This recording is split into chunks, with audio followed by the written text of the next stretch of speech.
ইচ্ছাকৃত নামাজ ত্যাগ করলে সে কাফের হয়ে যায়। বিশ্বাস করুন মুসলমান, নামাজ পড়বেন না, মুসলমান থাকতে পারবেন না। নামাজ যদি একেবারেই না পড়ে সে কাফের হয়ে যায়। একজন মুমিন আর কাফেরের মধ্যে যে অঙ্গীকার দিয়ে পার্থক্য, নামাজ যে নামাজ ত্যাগ করে সে কাফের হয়ে যায়। কেউ যদি ইচ্ছাকৃত সালাত ত্যাগ করে তাহলে সে কি কাফের হয়ে যায়। যে নামাজকে পরিপূর্ণভাবে ত্যাগ করে সে মুশরিক, সে কাফের। যে সালাত আদায় করে সে মুসলমান, যে সালাত আদায় করে না সে কাফের। যে সাহাবায়ে কেরামগণ কোনো পাপের কারণে মুসলমানকে কাফের মনে করতেন।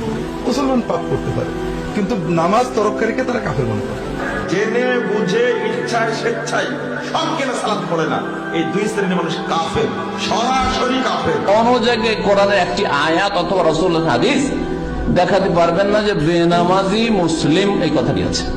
বেনামাজিরা জানবে কি করে?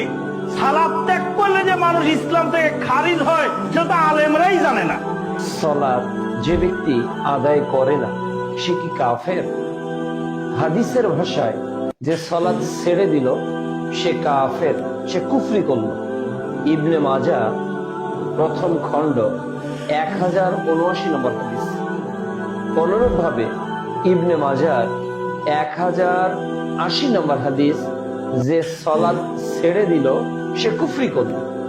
কাজেই আমরা নিঃসন্দেহে বলতে পারি যে সালাত ছেড়ে দিল সে কাফের।